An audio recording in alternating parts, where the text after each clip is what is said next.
other topics that are probably a little more positive. So I think I would expect him to use it as a main talking point, and probably his first talking point, but also one that isn't going to dominate the entire State of the State address. It'll be a core part of it, but not dominating it. Charles Blain, I talked to Gary Pollan today, your fellow conservative, and he suggested the governor could earn favor with the base by pushing back hard on Biden policy initiatives. Number one, reduction in fossil fuel use. Number two, immigration and his extension of amnesty to 11 million people living here without documentation. Your thoughts? Yeah, I mean, I think if I had to pick one of those two, I really think he's going to hit hard the energy and climate change side of things. I mean, because it is Texas after all. And he just did a roundtable out in Odessa where he sat down with oil and gas leaders and talked about how they're going to push back against the Biden administration's plans. And one thing that Abbott is known for, from when he was attorney general to when he was governor, has been pushing back against the federal government to some extent. I mean, it ended when Trump took office, but he filed suit after suit as attorney general against Obama, and now that Biden is in there, he has been pushing the attorney general and has been very outspoken about new suits. So I do expect that to be a main theme, and I think that even trickles down to the state legislature when it talks about the things that he might be supporting. He already mentioned at this same press conference in Odessa, a roundtable, he mentioned that he wanted to prohibit cities from banning gas-powered appliances and different things like that. So I think he's really going to focus on that. The reason I say immigration to a lesser extent is because the state demographer did come out and say that because of the Biden's changing the census count with illegal immigrants, it could mean that the GOP would get more congressional seats. I mean, the state would get more congressional seats, and the GOP, being the party in charge, would get to kind of draw those maps. And so I don't know that he wants to focus on that incredibly heavily, but I do think the oil and gas sector will be something that he focuses a lot on tonight. Mark Jones, do you think this is an opportunity for Greg Abbott to set himself up as the anti-Biden?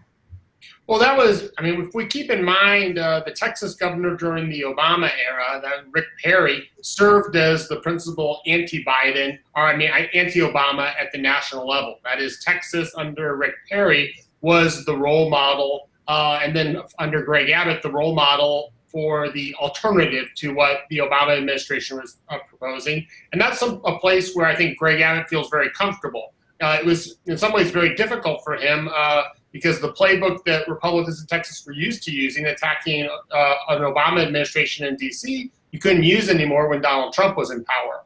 Now, however, you can go back to that playbook. And we've seen, I think, as Charles mentioned, I think the energy policies and climate change is going to be the one he's really going to hit on, because we've already seen 4 Democratic members of Congress, Lizzie Fletcher here in Houston, Mark Vesey up in Dallas, and then Philemon Vela and Henry Cuellar down on the border, come out against President Biden's initiatives, or at least some of them, saying, hold on. And I think that highlights a weakness for the Texas Democratic Party, that on one hand is going to be tied to the Biden administration, but on the other hand realizes that there are a large number of Texans, many of whom have voted Democratic, whose living and livelihood depends on a robust oil and natural gas sector. And the Biden administration signals that it's going to do a hard veer towards renewables away from fossil fuels is, I think, something that's going to make many Texans nervous across the state, but especially in the major petroleum areas such as Midland, Odessa, down in the Valley in South Texas, and of course, Houston. Charles Blain, given that Texas is facing roughly $1 billion shortfall, not as bad as we had thought because of the pandemic slowdown, but it is a big number.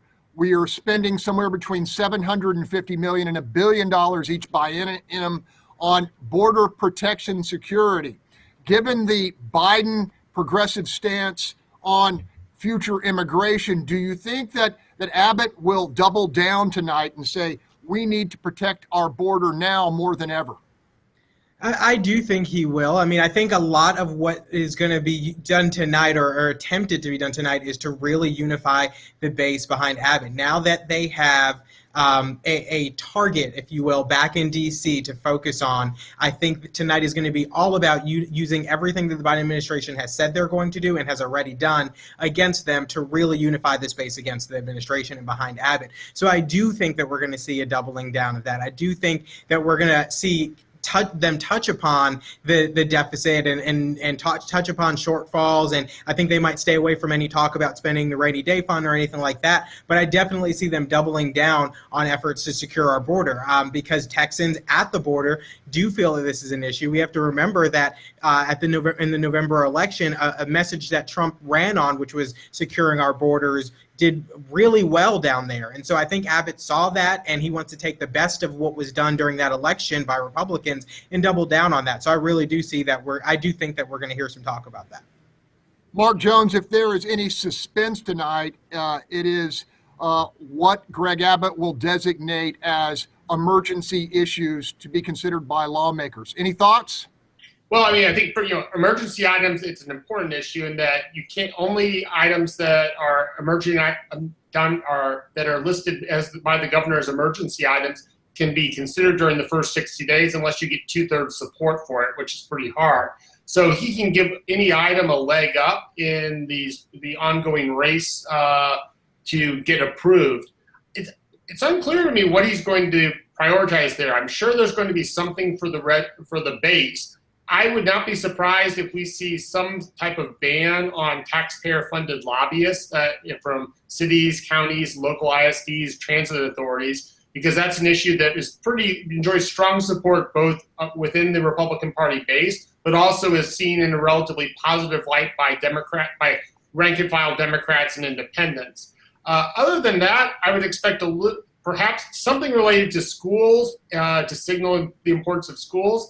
And he may decide that he wants to also extend an olive branch to Democrats via, if not supporting the George Floyd Act, something that would be related to criminal justice reform as a way to at least start that negotiation. I doubt he's going to want to support the George Floyd Act lock, stock, and barrel, but it is quite popular in Texas, so I could see him trying to start some type of negotiation. But a lot will just depend on what tenor he wants to present, as Charles was mentioning. If he wants this directed at the base, I wouldn't expect anything that's focused in on helping reaching out to the Democrats. But if he wants to at least provide something so that it's not seen as a pure red meat state of address, George Floyd Act could be an area where he could generate a consensus with Democrats to pass criminal justice reform of some type.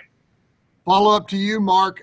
There's been talk of extending some type of liability protection to businesses dealing with the pandemic. Do you think that will elevate? That to Charles or to me? That's to you, Mark. Okay, to me.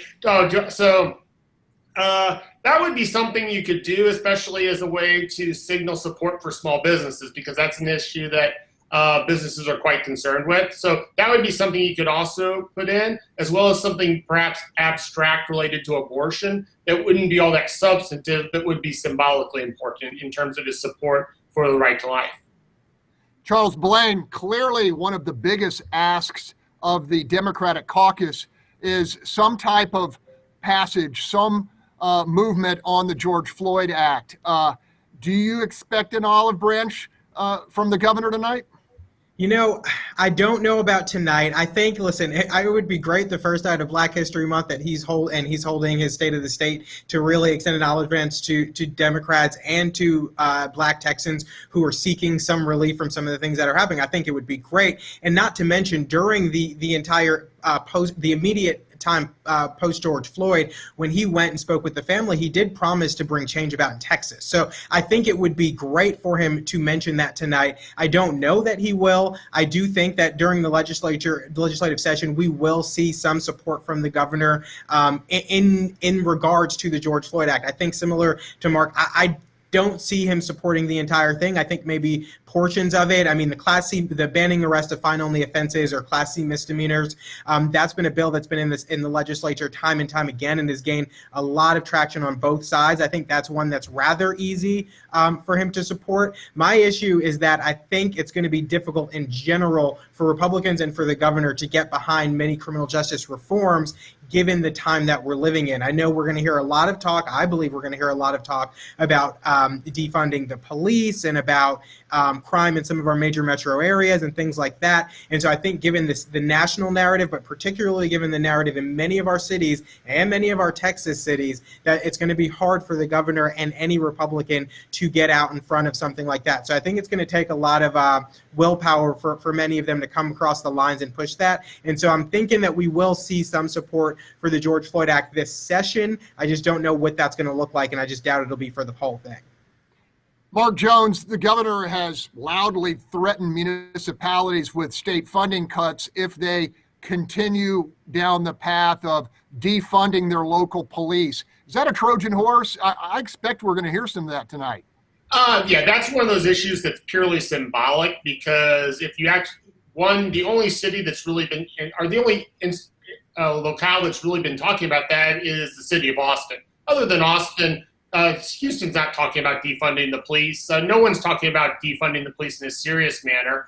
And depending on how you craft the legislation, you have to be careful, because what happens if there's a budget cut and you need to cut across the board? So there may be some legislation introduced. The governor may be supporting it, but it's the type of thing that's more political theater than anything else. It's designed to sort of appeal to people who support the police and try to paint Democrats as opposing the police, and essentially tie Texas Democrats to some of the more far left Democrats in places like Portland and Seattle and Minneapolis, where there are much more robust movements to defund the police. For instance, here in Houston, Sylvester Turner essentially shot that down, as did the entire Houston City Council. I think it only had one supporter for something similar to what they're doing up in Austin. And even there, I think Mayor Adler has had some second thoughts about it.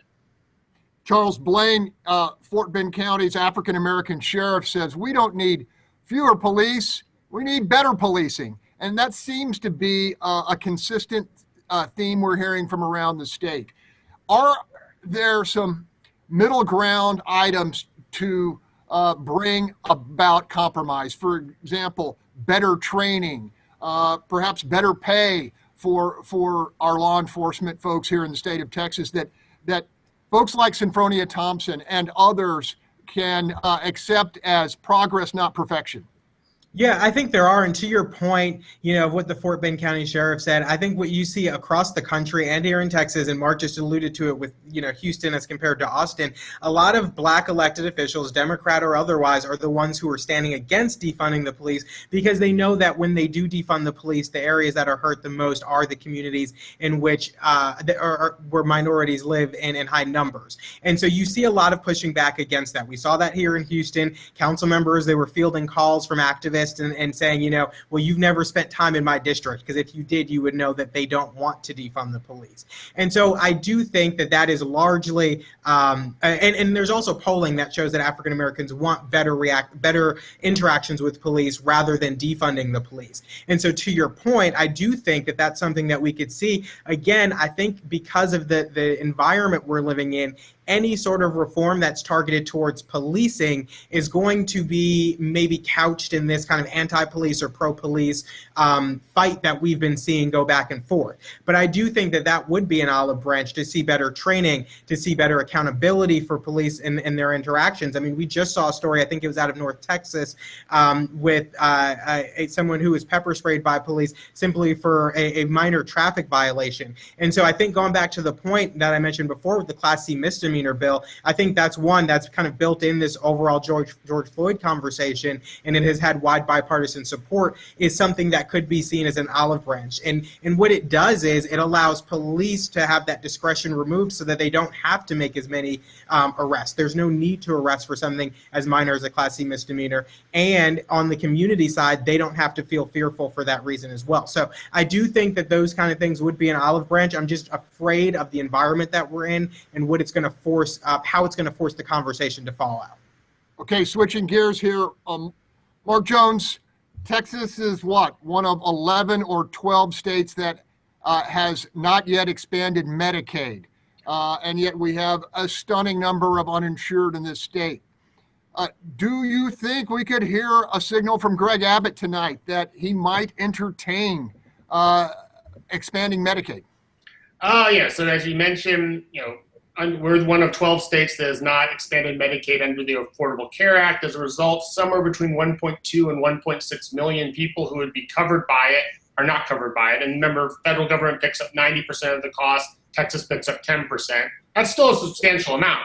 10% is, it's still a large bill, but most, I think, economic analysis of it suggests that it's a winning situation for Texas. That is, you get better health care for your population, you get lower private insurance rates, lower tax rates for public hospital districts, and more spending on health care. The difficulty, of course, is that the Affordable Care Act is also known as Obamacare. And so it's going to be, I think, very difficult for Republicans in Texas to get behind something that they've been spending 10 years now criticizing as Obamacare.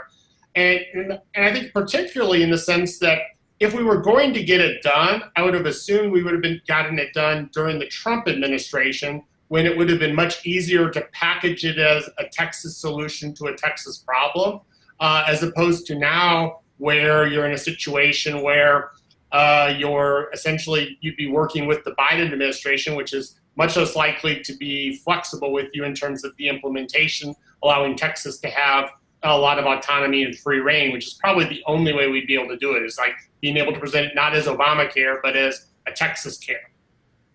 Charles Blain, to me, it just looks less and less pragmatic not to expand Medicaid in this state. You have regular communication with the rank and file in the Republican Party. Is there a softening there? I haven't seen it yet. I mean, I do think I agree with Mark's point that it would have been much more palatable and flexible under the previous administration, but given that opportunity was missed, I just don't see it happening now. I do think that the conversation should be had. I mean, we are in a time where we're realizing that COVID-19 is disproportionately impacting communities of color and disproportionately impacting, which are also kind of overlap their lower income communities. So the need is there for additional assistance, but I just don't see it as palatable among the base, particularly, like Mark said again, that he would now be working with this new administration. If this was done before, I think a conversation could be had and it would be a little more palatable. We've seen a lot of conservatives soften their stance on policy under the previous administration simply because they were supportive of the administration. And so I don't necessarily see that happening now. And it could open up a world of political problems if we move forward with that. Okay, two of the sexy items that we all like to talk about, casino gambling and legalization of marijuana. Mark, I interviewed you on this week. Do we hear anything tonight about either one of those? And if we don't, are they dead? I'd be shocked if we heard marijuana, and I would be almost as shocked if we heard anything about casino gambling. Casino gambling had a glimmer of hope back when Comptroller Glenn Hager said we might be looking at like a $6 billion budget deficit for the current year, which would have been even larger in the next budget year. And when Sheldon Adelson was still alive, being one of the most prolific Republican donors with the ability to call any Republican on the phone and get an immediate callback, be it Greg Abbott, Dan Patrick, or Dave Thielen. Of course, there was a Monday, 4 Mondays ago, or 3 Mondays ago was a very difficult day for pro-gambling advocates, in that in the morning, Glenn Hager said our budget deficit isn't as bad. It's $1 billion, but not $6 billion. And that evening, Sheldon Adelson passed away. I think with that, while it still appears likely that the gambling industry is going to continue to hire lobbyists and try to make its case, I don't see casino gambling having much of a chance this session. And I think marijuana legalization has an even weaker chance, although I think you could always hold out the possibility of some type of very restrictive medical marijuana legislation passing, but that's even going to be a tough sell. I'm going to go to you, Charles Blain. Mark made the point this week that you don't gain any votes if you're Greg Abbott, if you favor casino gambling or legalizing marijuana, but you dang sure could lose some with your base. You agree with that? You can lose a lot with your base, particularly with casino gambling. I mean, I think you have a number of issues with it. You have fractions of the base or factions of the base who feel that it is a it's a problem around for the surrounding communities in which it would pop up. But then you also have a faction of the base who have moral issues against it. And so you're really kind of fighting that duality there. And then you have a faction of the base that thinks it's fine. And so you're dealing with a couple of different groups there. And I think angering two of them is not good for your prospects in the long run. And so I don't see it happening. I don't see him bringing it up tonight, other than maybe to shut it down. But there are parts of the base that have been calling for it, and I think the conversations need to be had. I think over the years, we've seen a growing number of Republicans in the base who have come to support the legalization of marijuana, and that conversation has grown, and they have gotten state reps and state senators on record saying they support it in some form or fashion. But I don't think it's far enough along here in Texas to see anything truly come about, certainly not this session, and I would say for a number of sessions. Okay, and now the incendiary issue of abortion. We are seeing several bills, multiple bills that would further restrict or make more difficult the ability of women in our state to get abortions. Mark Jones, given the supermajority on the nation's highest court of conservatives now, or in conservative hands, do you expect any of these to make it to Abbott's desk? There's always the possibility, because just for symbolic reasons. The pro-life movement's very strong. The Texas Republican Party is now 100% pro-life legislators after Sarah Davis's defeat last fall. And so it's the type of thing that Republicans can get behind, even if they know that the most likely scenario is that it doesn't actually end up changing policy here in Texas because it gets tied up in the courts and eventually gets rejected at the U.S. Supreme Court. Though, I think there will be a lot of states this legislative session, Texas will be one of them, that will be racing to push through legislation that will try to test the new composition of the Supreme Court and see if they will be more willing to not get rid of Roe v. Wade. I don't think that's never going to happen, but the more trap type policies of, at the margins, reducing the ability of women to obtain an abortion, and in that way sort of restricting and reducing the number of abortions. So it wouldn't surprise me to see us in the legislature have some people pushing some legislation to have it passed, but I'd be actually pretty skeptical that it would actually have any real impact on policy, because more likely than not, with Justice Roberts still in the Supreme Court, we're going to see the court reject any dramatic changes in abortion policy anywhere in the country. Charles, take a minute and talk about the issue of abortion. Do you see it elevating in this particular logistically challenged session? I do. I mean, I think to Mark's point, the abortion or the pro-life movement in Texas is solidly strong. And given Sarah Davis's recent defeat, I think it signaled to a lot of Republicans in the Texas legislature that when they double down on the policies that they signed a platform to support, that their base will come and support them. And so I do foresee us, the legislature pushing forward some abortion legislation. And I think that it's going to be dueling. I think we're going to have a lot of state reps kind of pushing each other to see who can push forward more restrictive legislation. I think the issue is that, conservatives made the argument when Justice Kavanaugh was being sworn in, and they made the argument when Amy Coney Barrett was being sworn in, that they were working towards the most solidly conservative Supreme Court, and a few of the things that have made it to that court so far have not come down in their favor. And so I think they're kind of losing the expectation that when they get there, they're going to get what is in their favor. And so maybe they may settle for things that are on the margins, but I really do think they're going to push, hoping that the Supreme Court will rule in their favor, but I don't think that will happen. And I think most recent decisions have shown that. But it is Texas, and I think Texas Texas and Louisiana and other states are going to be in a race to see who could pass the most pro-life legislation, and Texas is not going to shy away from it. I mean, I've heard State Representative Briscoe Cain, for instance, he has been consistently rated the most conservative legislator in the Texas House, talk about this legislation, and he's gained a lot of support over the past few years. And so I see people pushing forward. And again, back to my original point, with the only loss being Sarah Davis last cycle, I do think that sent a message to the Texas Republican House caucus that if they double down on the policies that they swore to a platform to support, that the base will then support them. And so I think they see it as a winning issue. Mark Jones, final topic. We're talking about local control and what we have seen is consistent pushback from Republicans in Austin to the democratically controlled major cities of Texas. Do you think we get some messaging tonight from the governor?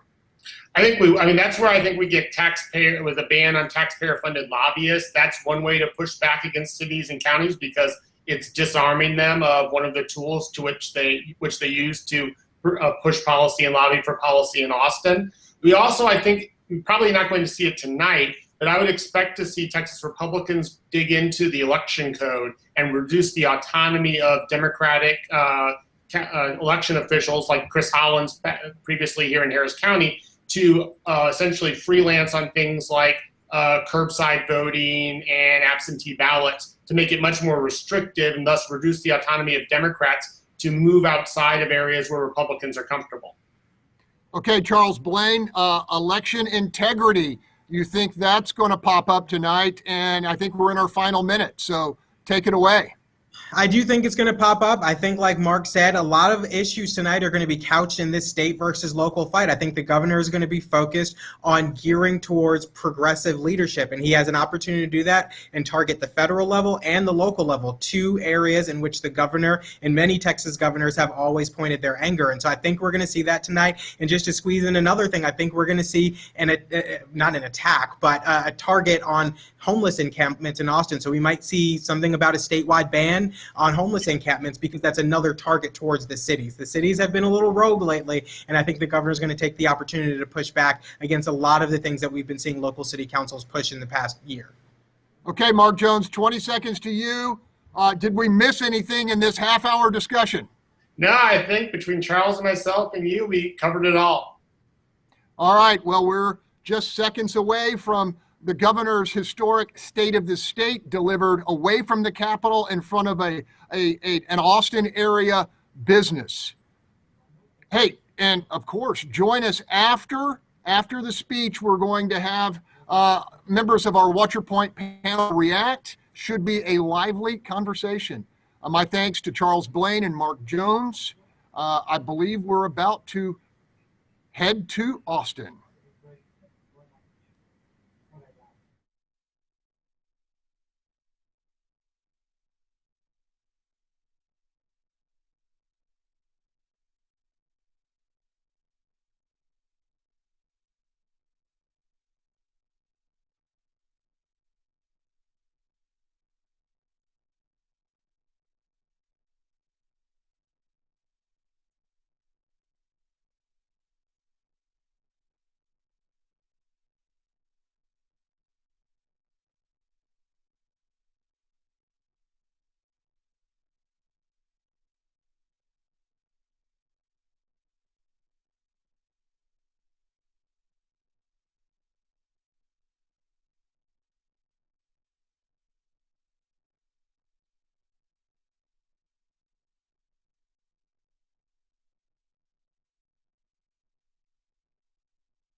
million Texans have recovered from COVID. Now, to say the pandemic is a challenge is an understatement.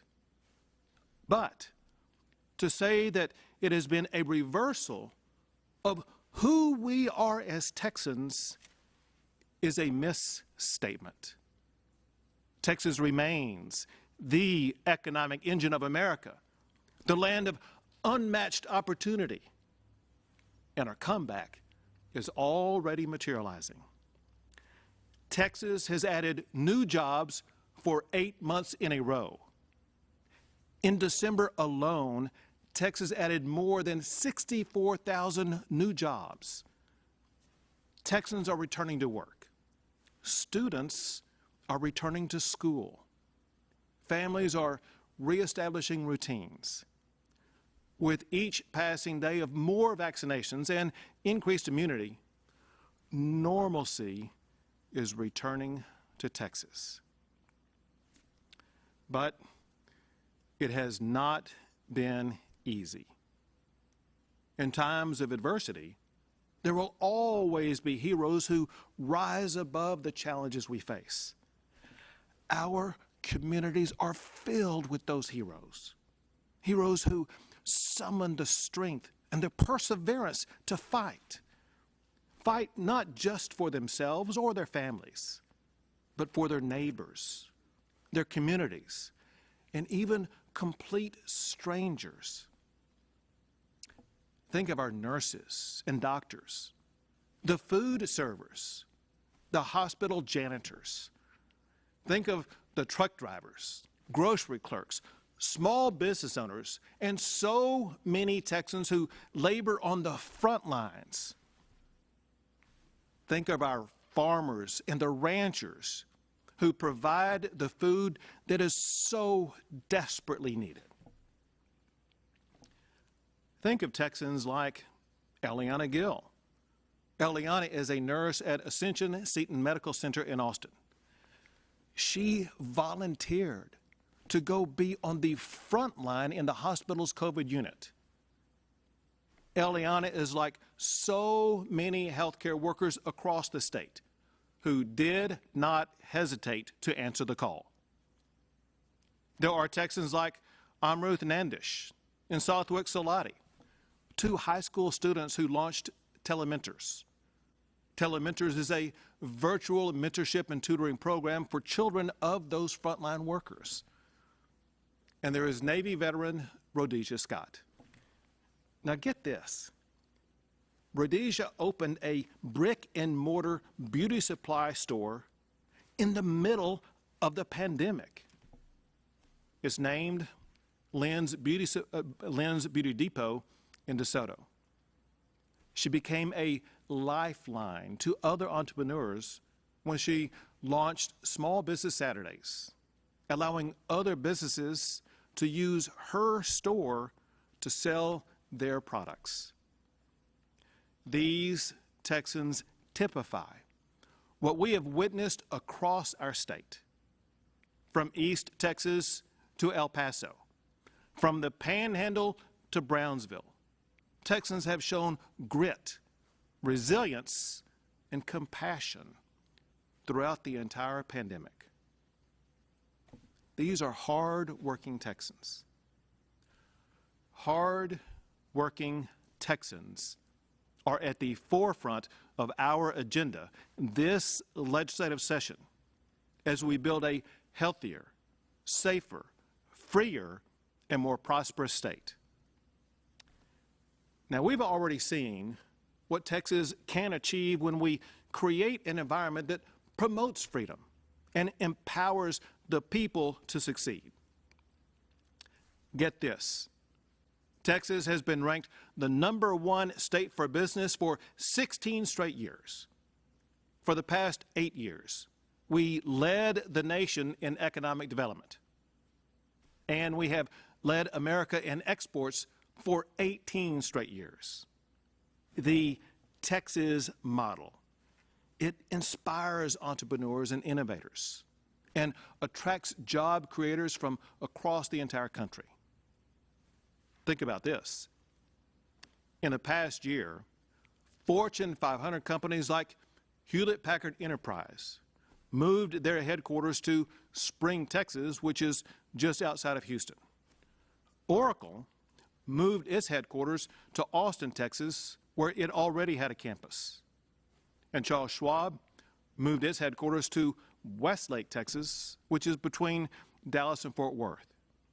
We are proud that these businesses now call Texas home.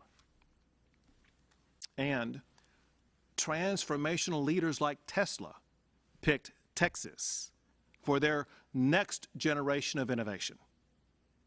But it's not just large cities that benefit. For example, in Amarillo, they are seeing the most economic development activity in the last 30 years. The same can be said for communities across the state. Most importantly, though, the cornerstone of our economic success is the small businesses in every community across Texas.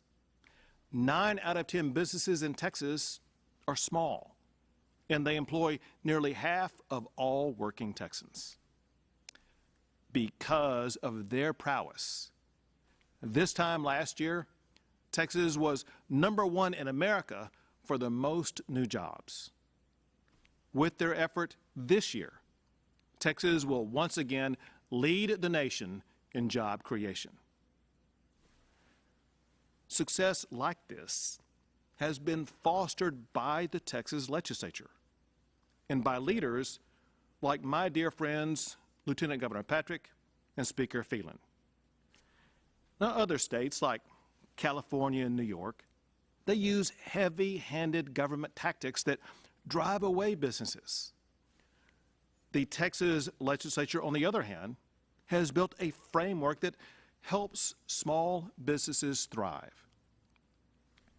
But as Senator Taylor and Representative Huberty know, to stay on top, to sustain this growth, we must continue to invest in our future.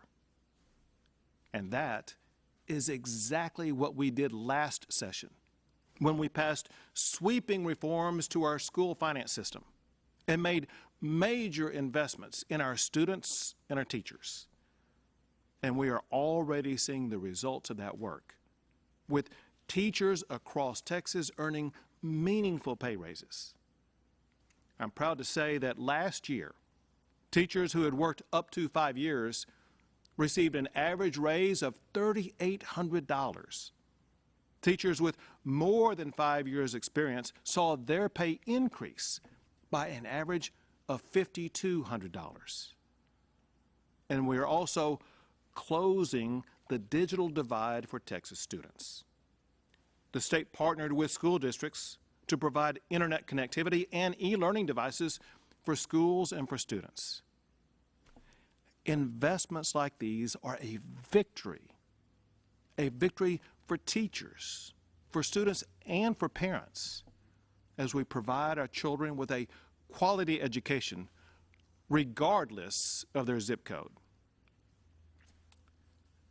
This session, we must continue to fund education as we promised.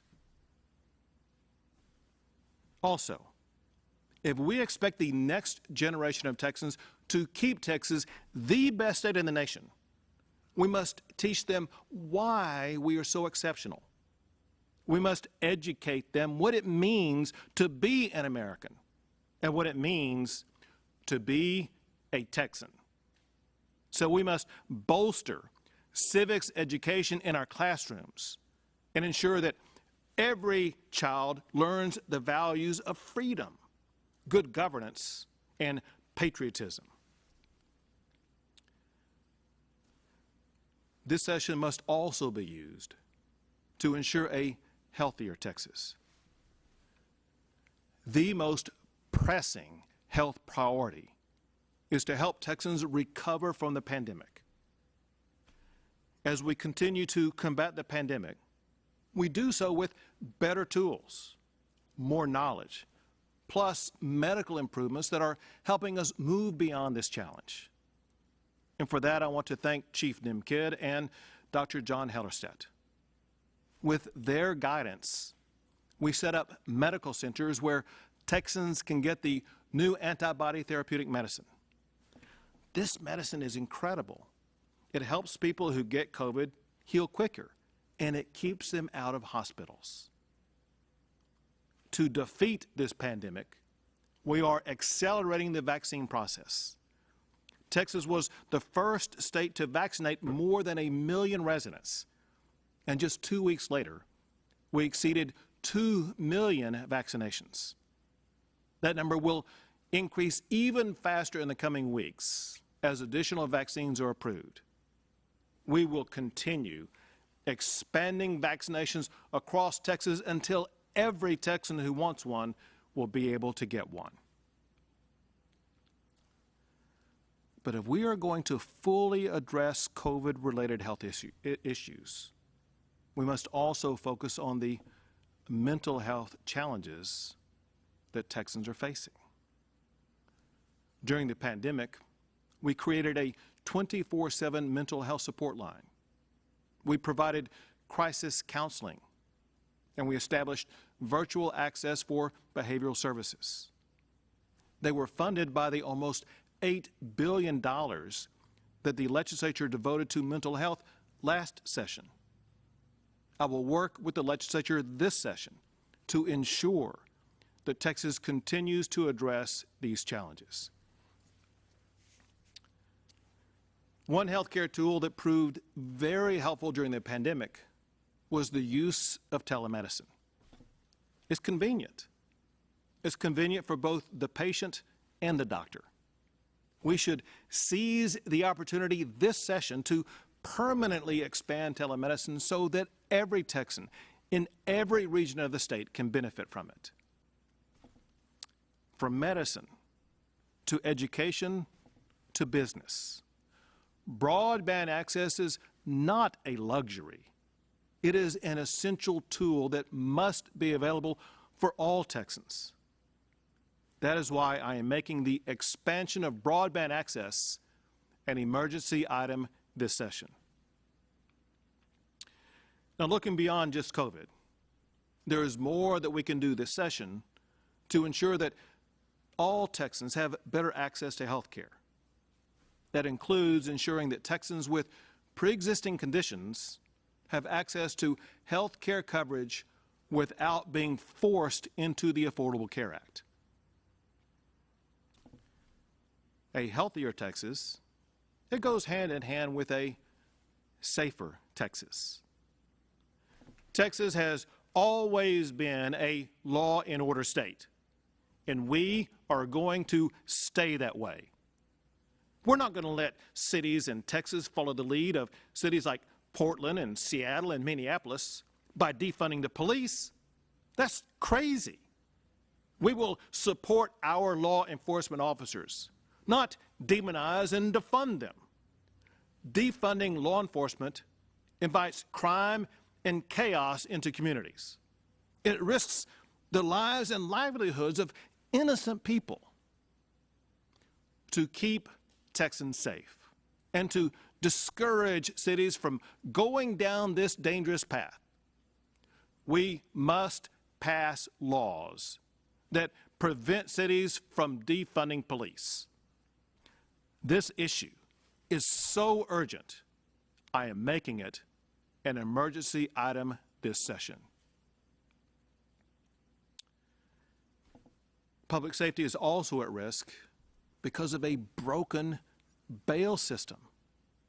A broken bail system that recklessly allows dangerous criminals back out onto our streets. Too many Texans like Damon Allen have been murdered because of our broken bail system. Damon Allen was a state trooper who was gunned down during a traffic stop. His killer was out on a $15,000 bond despite having previously been convicted of assaulting a sheriff's deputy and having been arrested on charges of evading arrest and aggravated assault on a public servant. He shot and killed Trooper Damon Allen in the line of duty. Damon Allen's wife, Casey, was robbed of her husband. Their children robbed of their father. To fix our flawed bail system and to keep dangerous criminals off our streets, I am making the Damon Allen Act an emergency item this session. At the same time, we cannot ignore the need to improve policing. It helps our law enforcement officers do a better job. It makes our communities safer. This session, we must provide law enforcement with the tools and the training they need to ensure the safety that their communities deserve. Public safety also extends to our border. Because of the federal government's open border policies, Texas must work to fortify our efforts to secure our border. We already have planes in the air, boots on the ground, boats on the water, and cruisers on the roads. We must expand our efforts to crack down on human trafficking and to put an end to drug smuggling in Texas. We also have a duty this session to keep Texas the freedom capital of America. Whether you're a newcomer to our state or your family has been here for generations, we all unite around the ideals of freedom and personal liberty. But freedom is fragile. If left undefended, we risk losing our freedoms one by one. Freedom of religion is enshrined in the First Amendment to the United States Constitution. And yet, some government officials across the country shut down churches during the pandemic. Even in Texas, some local officials tried closing churches. That is wrong. We must ensure that freedom to worship is forever safeguarded. I want a law this session that prevents any government entity from shutting down religious activities in Texas. But let's face it, it's not just First Amendment freedoms that have been threatened. Second Amendment rights are also under attack. Politicians from the federal level to the local level have shouted, "Heck yes, the government is coming to get your guns."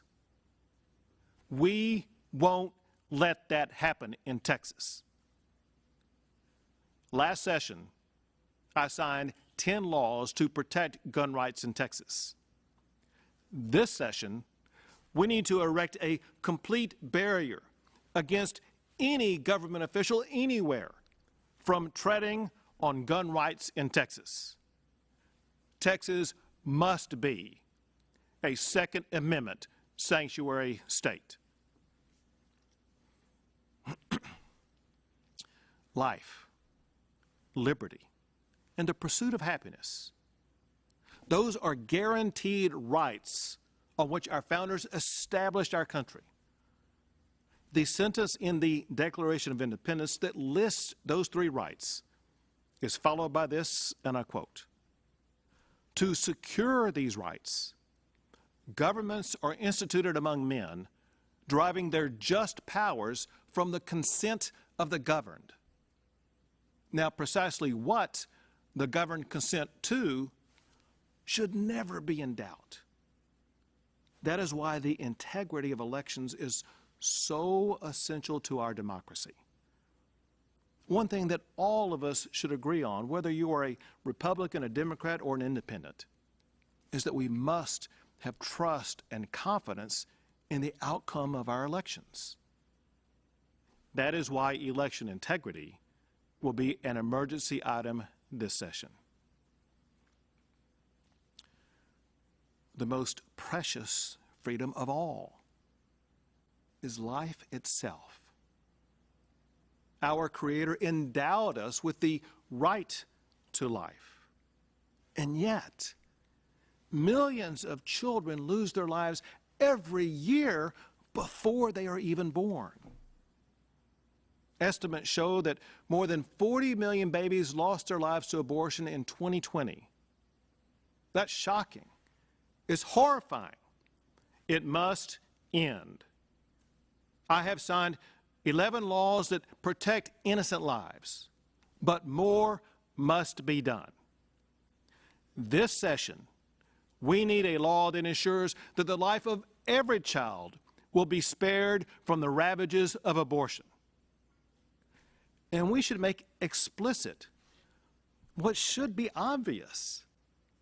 No unborn child should be targeted for abortion on the basis of race, sex, or disability. Next, another important issue is helping the millions of businesses and workers who have been impacted by the pandemic. To say the very least, we must balance the state budget without increasing taxes. I want to thank Senators Nelson and Hinojosa, as well as Representatives Capriglione and Longoria, for their financial stewardship this past year to put Texas in a position to be able to achieve those goals. But listen, there's far more to do to help business owners and their employees. They have gone above and beyond throughout the pandemic to open and to operate safely. And yet, those same businesses now face the crosshairs of lawsuits. Texas businesses that have operated in good faith shouldn't have their livelihoods destroyed by frivolous lawsuits. I'm asking the legislature to quickly get a bill to my desk that provides civil liability protections for individuals, businesses, and healthcare providers that operated safely during the pandemic. This is an emergency item this session. We must also ensure that in the event another pandemic ever strikes again, families and businesses will never again face the financial consequences they experienced in 2020. I will continue working with the legislature to find ways to navigate a pandemic while also allowing businesses to remain open. We must find solutions that allow all Texans to enjoy the unique prosperity that comes with being a Texan. Now, the pandemic has revealed what makes Texas great, as well as ways that we can make it even better. Texas prides itself on low regulations, but our response to the crisis revealed even more regulations that can be cut. For example, we suspended a number of regulations to help Texans navigate challenging times. That included measures like helping our restaurants by allowing them to sell alcohol to go, and allowing Texans easier access to doctors through the use of telemedicine. Some of those ideas are worth keeping. That's why I'm asking the legislature to make permanent some of the regulatory relief that are authorized. This will cut red tape and unleash the full might of the Texas economy. And speaking of the Texas economy, it has now grown so big, if Texas was its own country, we would now have the 9th largest economy in the entire world. There is no brand more powerful than Made in Texas. I want the hard-working Texans who built that brand to know You have a governor who has your back. Products that are made with the Texas brand should be made by Texans. We must protect Texas jobs for Texas families. Employers should be hiring Texans when they fill job openings. If job training skills are needed, the state will work to provide them. We've already supported job training programs that have achieved remarkable success. I met Stacia Brightman from the Houston area.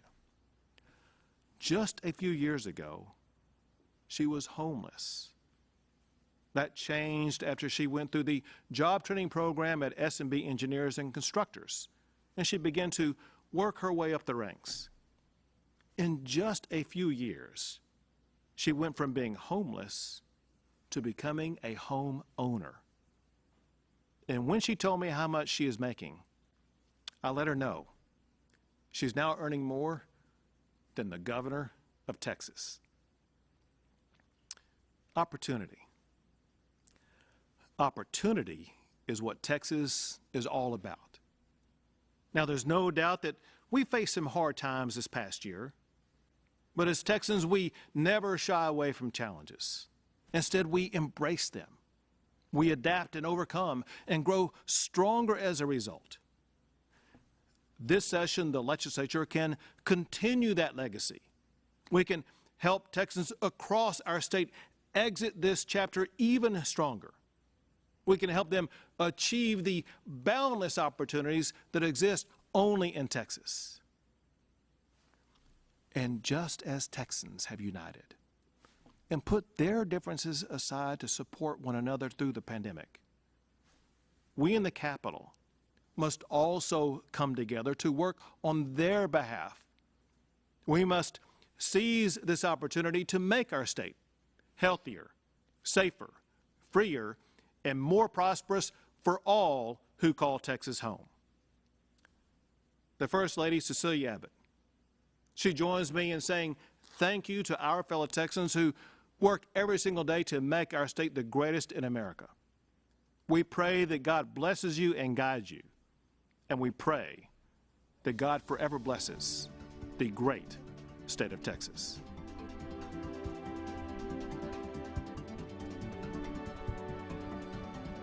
Thank you, Governor. Texas Democrats have their own vision for the future, and they're sharing them through the experiences of friends and neighbors. Here now is the Democratic response to the Republican State of the State address. I went down in the river to pray, studying about that good old way, and who shall wear the starry crown? Good Lord, show me the way. My name is Gilberto Hinojosa, chair of the Texas Democratic Party. Let's be clear. No matter what Governor Abbott says, we have suffered under his watch because of his actions. We are all hurting. Texans are demanding an end to this pandemic and a fair shot to get ahead. As Barbara Jordan said, what the people want is very simple. They want an America as good as its promise. Tonight, Texas Democrats invite you to hear from your fellow Texans. My brother Joaquin and I grew up just a few blocks away from here, raised by our mother and our grandmother in this working class neighborhood. They taught us that in order for a community to thrive, there had to be people willing to show up and fight for it. As Texans and as Americans, we believe that everyone should have a fair shot at opportunity. Unfortunately, opportunity is out of reach for too many Texans today, and the COVID-19 pandemic has exposed just how many families are struggling to make ends meet. 35,000 Texas families have lost loved ones to this virus. The unemployment rate has more than doubled in the last year alone. And our state's leadership under Governor Abbott has failed to adequately respond, leaving Texas with one of the worst outbreaks and one of the worst responses in the entire nation. The coronavirus has claimed too many lives, including my mother and my brother.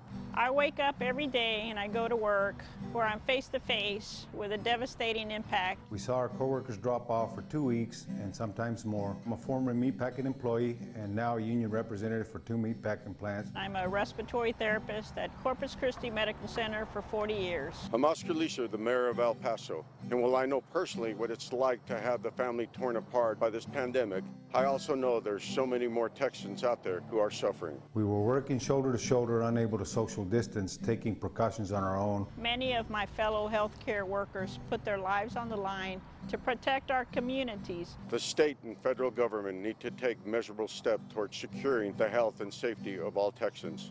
We need to work together with one goal, one voice to tackle the pandemic. I am committed to working with them and working towards a brighter future. Let's keep all Texans safe.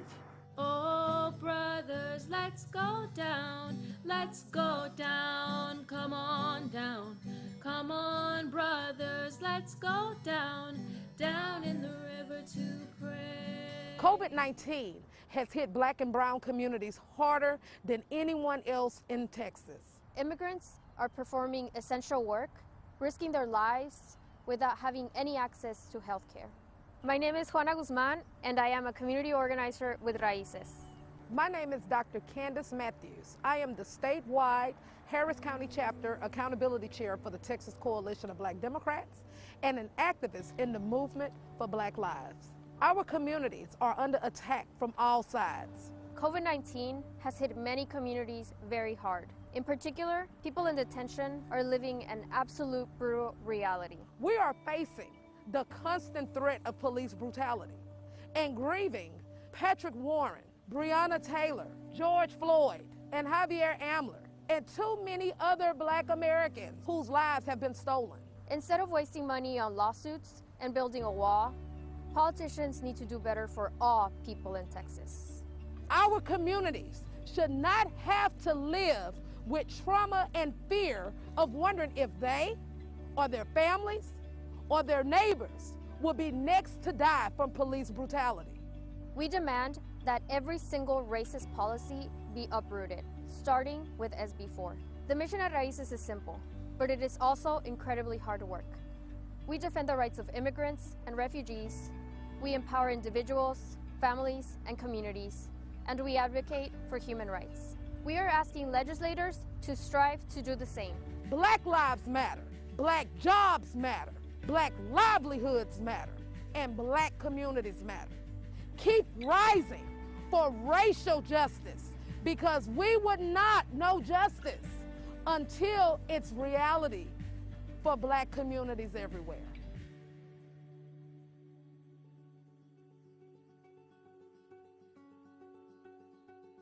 The COVID-19 pandemic uncovered the ugly truth of the inequities in our healthcare system. I'm State Representative Symphonia Thompson of House District 141 from Houston. The fallout of this pandemic is only going to exacerbate the cost of healthcare even more. But I am hopeful that we will use our good senses and work together to provide 12 months postpartum care for women and draw down federal Medicaid dollars. For a long time, we have been leaving billions of Texas dollars on the table that belong to us, and it's time to bring that money home. Until women, particularly women of color, have access to health care and equal opportunities, I am going to be at your state capitol fighting to push women forward. I, along with my Texas Democrats, will continue to fight for you and your families in the legislature. I'll work with everyone to get things done and get things done right for you, because that's the Democratic way. 2 million Texans have contracted COVID-19. Businesses have closed. I'm State Senator Carol Alvarado from Houston, and I'm honored to talk about the state of our state. I wish I could tell you that the state of our state is strong and working for all Texans, but the sad truth is it's not. 7 million Texans have filed unemployment claims. And we need a state government that will fight for us. My name is Jared Strange. I'm a proud union iron worker representative for the state of Texas in the construction industry. We build Texas. Working Texans want a fair shot to get ahead, but the Republicans in charge at the Capitol aren't getting the job done. We're sick of politicians who care more about political donors than about our paychecks, and who we work to cut taxes for big business, even when those companies ship jobs overseas. We need higher wages, more access to job training and apprenticeships, good public schools for our kids, and we need better access to the COVID vaccine. Families are struggling and haven't been able to get their kids back to school. I know firsthand how Greg Abbott's failed leadership has truly impacted students like myself and those that are in education all across the state of Texas. My name is Ali Shirazi, and I'm a student at the University of Texas studying government. Greg Abbott's delayed response and mixed signaling left students, educators, teachers, and administration in the dark. I'm asking our Texas legislators to pass COVID-19 relief and guidelines to help our educators, our students, our school administration all across the state of Texas. Texans are tough and resilient, but in order to get through these difficult times, we must get our priorities straight. That's why Texas Democrats have been pushing for years to expand Medicaid, because we're not okay with the fact that we are the nation's most uninsured state. We're not okay with the fact that only 1% of Texans are fully vaccinated for COVID. We're not okay with asking our teachers to go back into the schools without giving them the resources for safe classrooms. This past year has been one of the most difficult ever. My name is Chris Turner, and I'm the state representative for District 101 in Tarrant County. Our community has been ravaged by the COVID-19 pandemic. We're also facing a challenging economic reality. The state has to step up and help people get back to work. This legislative session, Texas House Democrats will fight to expand health care access for millions of uninsured Texans. We'll fight for continuous coverage for children and new mothers so they aren't kicked off their health care, especially now when they need it the most. We'll fight for health equity, tackling the tragic and unacceptable racial disparities in our healthcare systems that this pandemic has exposed. And we'll help Texas workers and businesses get back on their feet. Texas House Democrats are committed to work for all Texans and provide real solutions for the challenges we face. This session, let's roll up our sleeves, mask up, and pass common sense solutions to the critical needs of Texans. They deserve leaders who are focused on keeping them and their families healthy and safe, not political games out of Washington. We have to hold our leaders accountable. We have to believe in science and listen to experts. And we have to get this virus under control so we can get our small businesses back open, get Texans back to work, and get our children back in the classroom. If we get this right, we can build a stronger Texas that works for everyone. If we don't, we'll continue to get left behind. Thank you.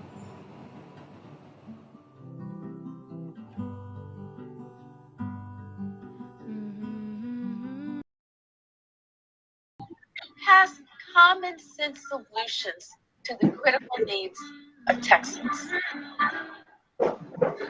Leaders who are focused on keeping them and their families healthy and safe, not political games out of Washington. We have to hold our leaders accountable. We have to believe in science and listen to experts. And we have to get the virus under control so we can get our small businesses back open, back to work. Welcome to this post-State of the State discussion with three of our most respected and veteran Watcher Point teammates. Super Neighborhood Leader Tomaro Bell, Breitbart, Texas, that's with Bob Price, and of course, columnist and businessman Bill King. Hey, you guys, the governor tonight said with each passing day and more vaccines, normalcy is returning to Texas. What was your take on how he handled pandemic-related issues? I'm going to start with you, Bill King. Yeah, I thought that he, unlike Trump, he showed some empathy about it. He took it seriously. He said it's a problem. He didn't, minimize it.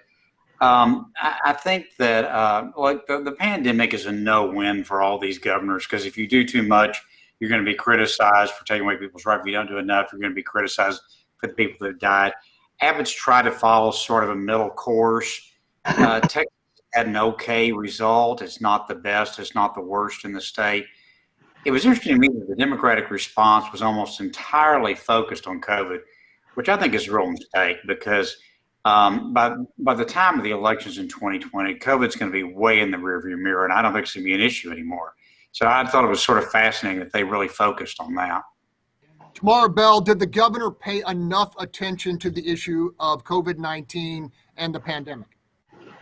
Well, I don't know if you want to say paid enough, but the thing that I couldn't understand is that 1 minute they would say, leave it to the locals. Then the local would say, leave it up to the governors, because they were saying that, you know, if you didn't comply, there was no punishment for not complying because of things the governor said.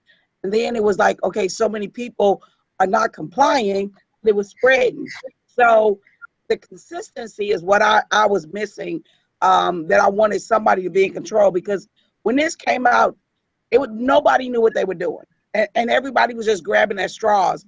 But you needed to see some kind of alignment. Are we trying to minimize it? Are we trying to reduce the spread? And what needs to be done? Yes, let me be clear.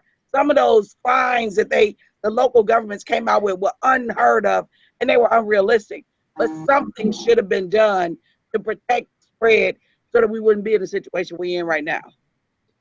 Bob Price, was the governor's optimistic statement that we're returning to normalcy warranted? Was it adequate in your mind?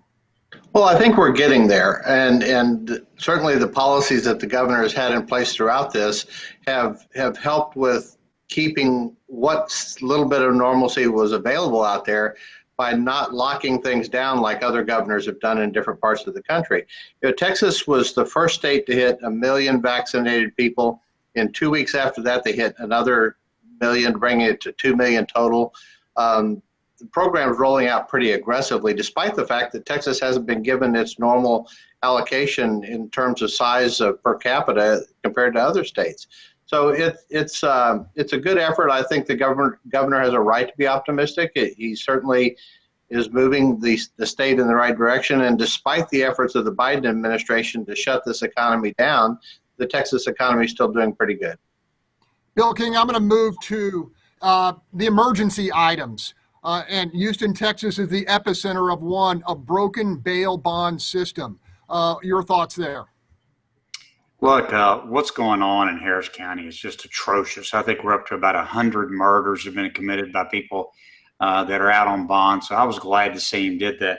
Now I was noticing his emergency items here were to stop defunding the police, bail reform, civil liability from COVID, election integrity, and then the interesting I thought was the expansion of broadband. That one kind of surprised me. The others were kind of red meat, things you might expect. I also thought it was interesting that Abbott mentioned education and funding education, and the Democrats did not mention that. You would have thought that would have been the other way around, but I thought that was interesting, which I think shows that the polling has consistently showed that education is a big concern for Texans across all demographics. Bob Price, was that a signal from the governor that change is coming when it comes to bail bonds? I'm sorry, I got distracted there. That's okay, Bob. We were talking about the governor's emergency designation of the broken bail bond system. Do you believe that we're going to see significant action out of this legislature? Well, I think there will be. The bail bond issue is something both parties can get behind as long as it's done with a common sense approach and particularly focusing on misdemeanors and nonviolent offenders. So if we can get those issues moving forward, that will help people in all walks of life around the state. The radical things that have gone on in the city of Houston with releasing violent felons out of the jails who've gone on to commit additional murders, like 90 murders in the last year and a half or so by people that are out on felony bonds, that's not anything that needs to be addressed by the legislature, except maybe figuring out a way to stop those judges from doing that. Tomaro Bell, I'm guessing you welcomed the governor's message on the bond system.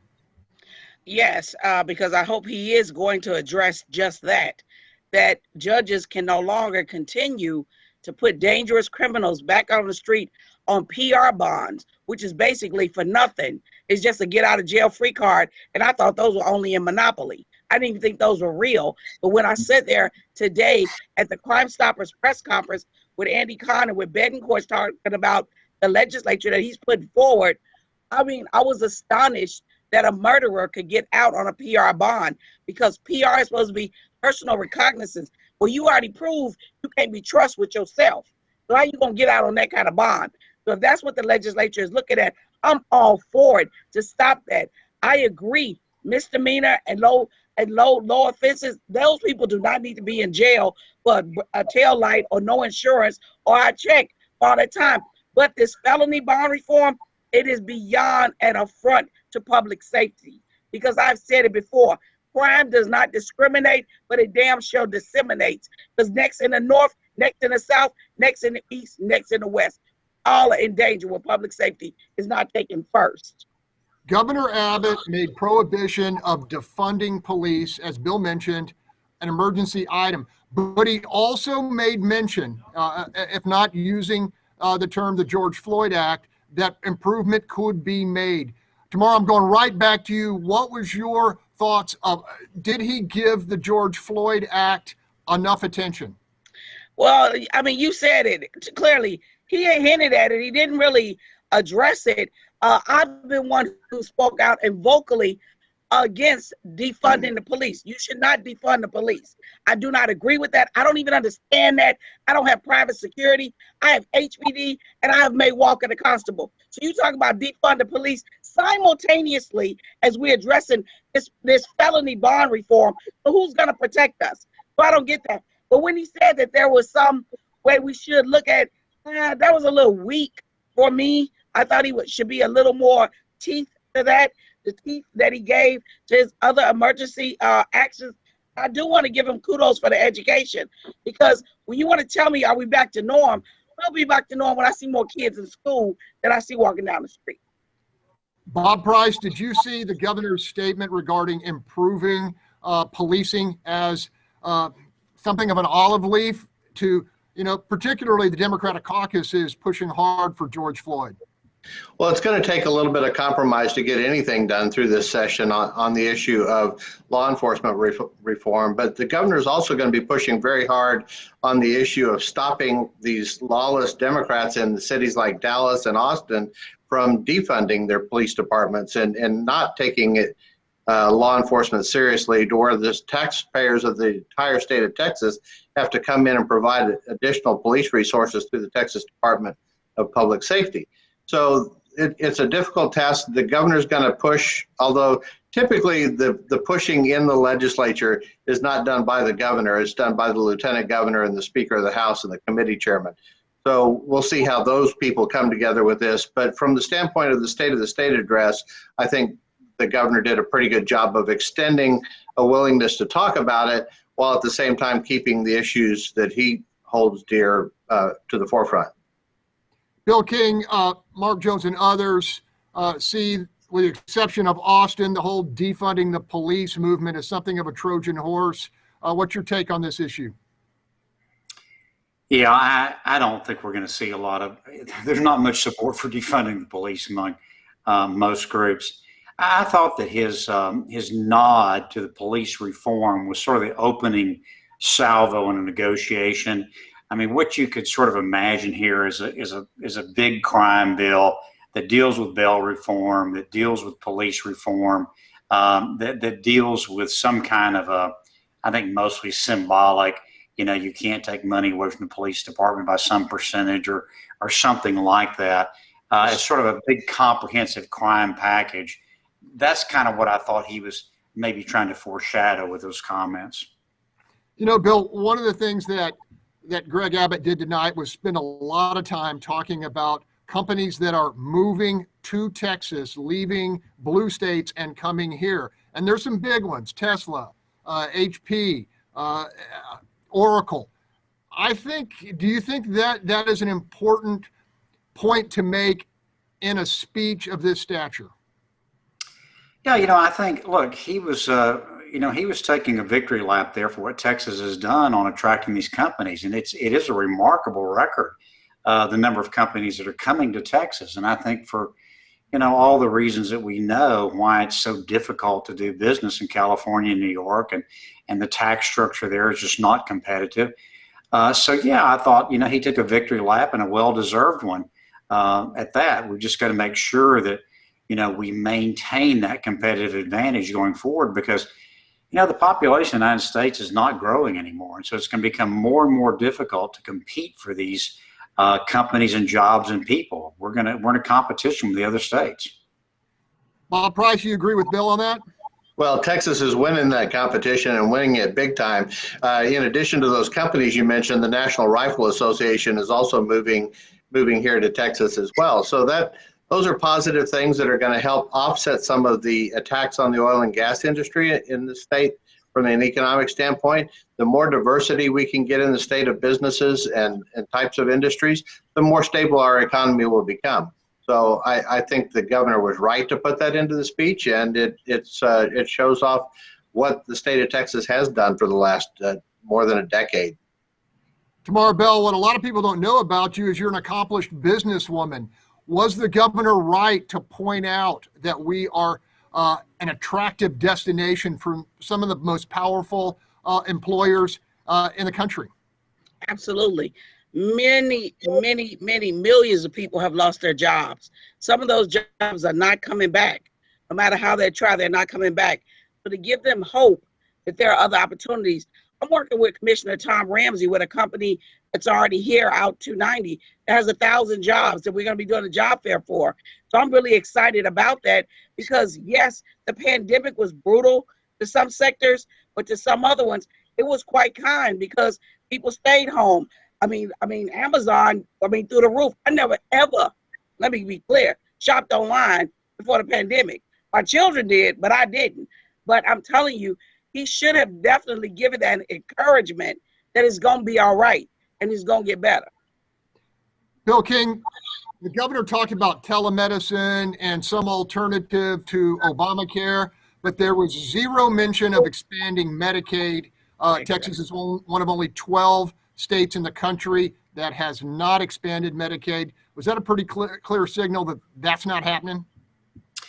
Well, he's certainly been opposed to it now for a long time, and I'd be surprised if his opposition is going to change. I think it's a mistake. I think we should have expanded Medicaid the first time we had the opportunity. I think what people don't understand is this is a direct effect on property taxes because your hospital districts are financed by property taxes, and if we had those federal dollars coming in, it would provide some relief on property taxes. So I've always thought we ought to do it. He made that very odd reference to the fact that we needed to have people needed to be able to get health insurance for pre-existing conditions without being forced to go into the Affordable Care. And then he just kind of left that hanging. I don't know what he's got in mind there. Apparently he has some idea about how you might be able to do that. I thought before the program, Professor Jones made a great point, I thought, about it would have really been better to cut this deal when you had a Republican administration than trying to cut some kind of a deal with the feds on picking up the Medicaid money in a Democratic administration that's probably not going to be as friendly. But, man, I sure wish we would do something on that. Bob Price, with so many uninsured in Texas, is the position among rank and file Republicans softening on Medicaid expansion? I think there might be some softening on that, but Greg, I think the opposition initially to expanding the Medicare was that it was only temporarily funded by the federal government, and then there was going to be a big burden on the states to take care of the funding for this after the fact. So Texas has been very much of a watchdog on making sure that we're not getting stuck with unfunded mandates from the federal government. So let's let the governor work forward on that issue. And if there is a way to negotiate that with the Biden administration, who would probably like to see Texas come on board with it so they can hang that as a feather on their cap, then I think we might have some negotiating power there. Stand by there, Bob, because this question's coming back at you.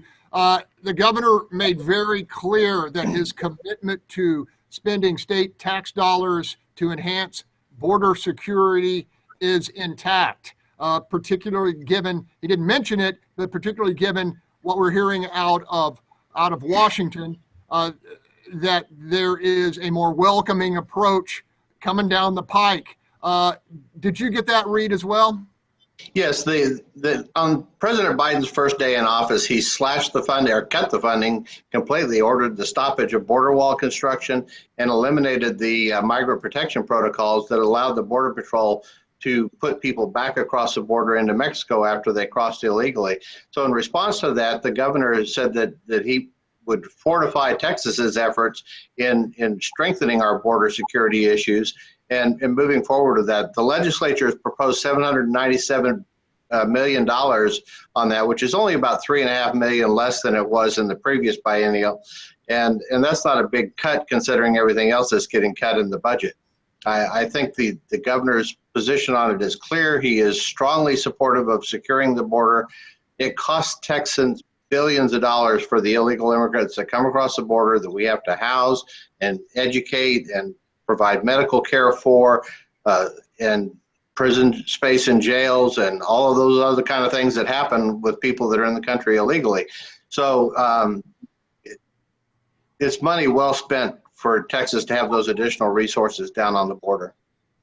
Bill King, it's approaching $1 billion in a year when we have $1 billion deficit. So keeping that money in place, is that good policy?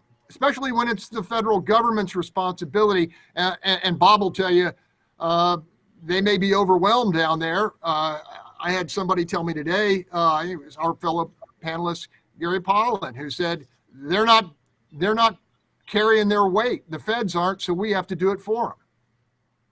I thought it was interesting, what Abbott really concentrated on that section of the speech, if you listen to it carefully, was human trafficking and interdicting drugs, which of course is a perfectly legitimate exercise of state police power. He didn't really say they were going to go down and try to supplant Border Patrol. He said we're going to fortify so we can stop human trafficking and we can control drugs coming into our state. And I think that's an appropriate role for state law enforcement.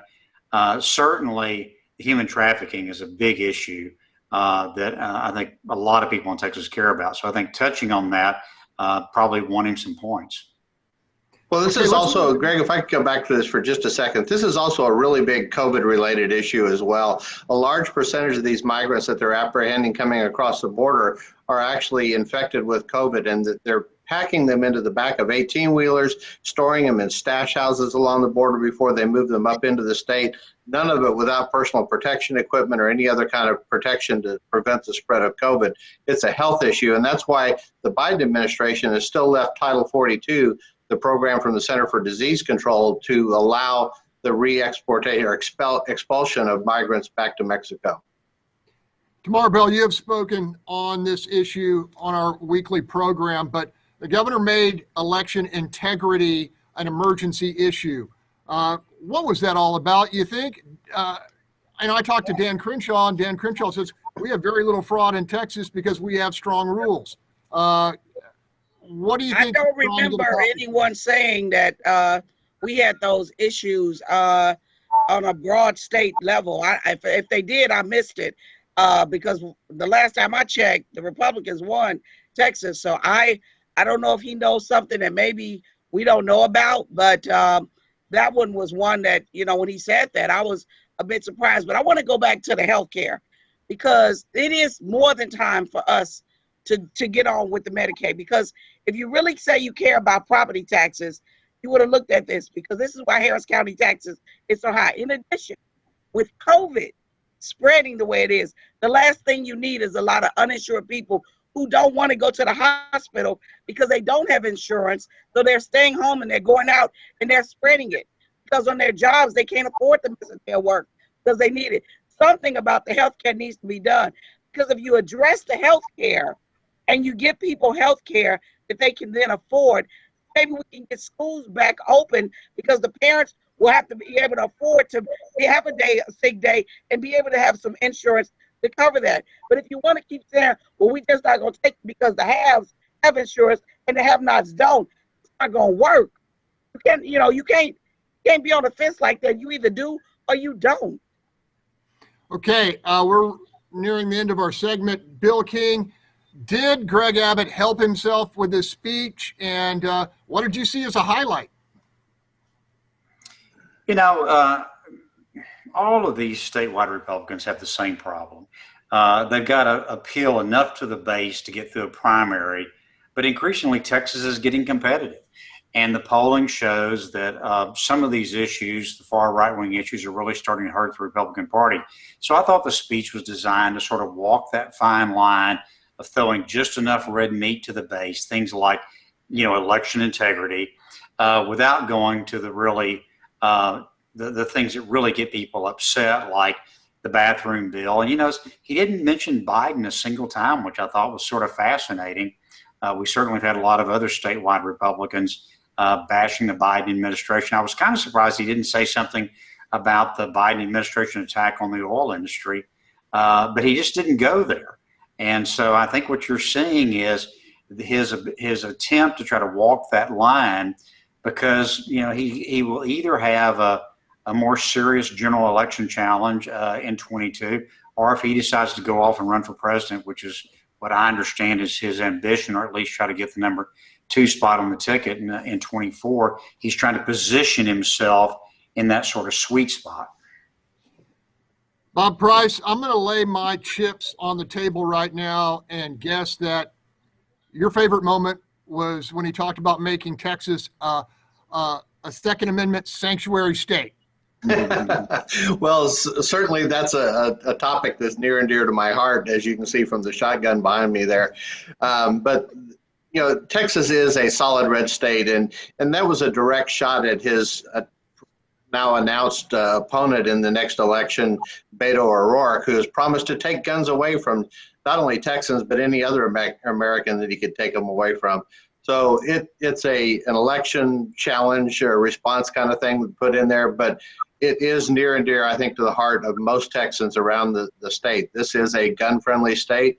As I mentioned earlier, the NRA is moving here. I think you'll see other gun manufacturers move to Texas, which brings a lot of jobs there. It's really amazing if you look at the firearms industry in Texas and all of the accessory manufacturing and other types of products that are made here in the state. It is a big industry in Texas. Okay, folks, that's all the time we have. You can see these 3 good people and hear more from them on Sunday mornings on What's Your Point. We've been together a long time, and we have a great conversation. Thanks for joining us, and have a great evening.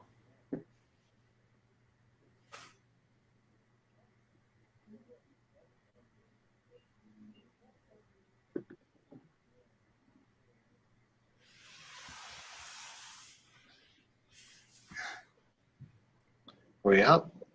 We're clear. All right. All right. Saw something. Okay. All right. I'm gonna go crunch out my stories. Love you guys. Thank you. You too. See you See you later. on Sunday.